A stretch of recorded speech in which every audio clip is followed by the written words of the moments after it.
ఏడుకొండలవాడ వెంకటరమణ గోవింద గోవింద. ఈ కూటమి ప్రభుత్వం అధికారంలోకి వచ్చిన తర్వాత ఆయన యొక్క పరమ పవిత్రమైనటువంటి లడ్డూ ప్రసాదానికి మకిలి పట్టించేశారు.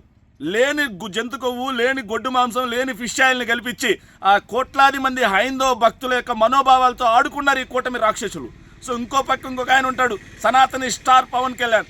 ఆయన పొద్దున్న లేస్తే హైందవ ధర్మం అంటాడు, సనాతన ట్రస్ట్ బోర్డు అంటారు, మా హైందత్వం జోలికి వస్తే మేము గమ్ముకొండం అని చెప్పేసి ఇలా ఊగిపోతాడు. తీరా చూస్తే ఈ కూటమి ప్రభుత్వం అధికారంలోకి వచ్చిన తర్వాత దేవుడు భూములకి బేరం పెట్టారు. సిగ్గుండాలి నిజంగా.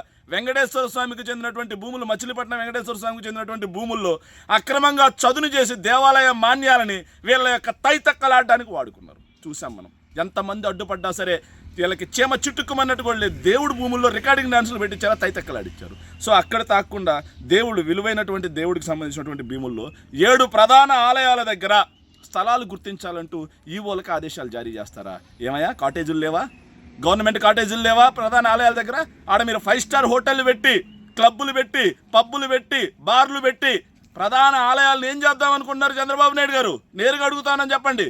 దేవుడి భూముల్లో ఏదైతే ఆలయాల దగ్గర ఆల్రెడీ కాటేజెస్ ఉన్నాయి, మీకు దమ్ముంటే, మీకు హైందవ ధర్మం మీద చిత్తశుద్ధి ఉంటే విరివిగా ఏదైతే ఎండోమెంట్ డిపార్ట్మెంట్కి నిధులు కేటాయించండి. నిధులు కేటాయించి గవర్నమెంటే కాటేజీలు కట్టియండి. తిరుమలలో కాటేజీలు ఉన్నట్టుగా కాటేజీలు కట్టియండి. కాటేజీలు కట్టించకుండా అక్కడ ప్రైవేట్ వాళ్ళకి మీరు కట్టబెడితే ప్రైవేట్ వాళ్ళు చేసేది ఏందా? ప్రైవేట్ వాళ్ళకి ఎక్కడైనా సరే హైందవ ధర్మాన్ని కాపాడాలని ఉంటుందా? ప్రైవేట్ వాళ్ళు ఏం చేస్తారు? వ్యాపారమే పరమావధి, ధనార్జనే వాళ్ళు లాభాపేక్షగా చేస్తారు. మరి ఆ చేసేవాళ్ళు అక్కడ ఏం నడిపిస్తారు? బార్లు నడిపిస్తారు, క్లబ్బులు నడిపిస్తారు, పబ్బులు నడిపిస్తారు. అన్నీ నడిపిస్తే హైందవ ధర్మం ఉచ్చస్థితికి వెళ్తుందా లేకపోతే నీచ స్థితికి వెళ్తుందా?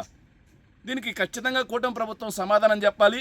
ఏదైతే ప్రధాన ఆలయాల దగ్గర ప్రైవేటు వాళ్ళకి హోటళ్ళు, రిసార్ట్లకు కట్టపెట్టేది ఏదైతే ఉందో దీన్ని ఖచ్చితంగా వైఎస్ఆర్ కాంగ్రెస్ పార్టీ అడ్డుకుంటుంది అని మాత్రం ఖచ్చితంగా చెప్పగలం. Thank you.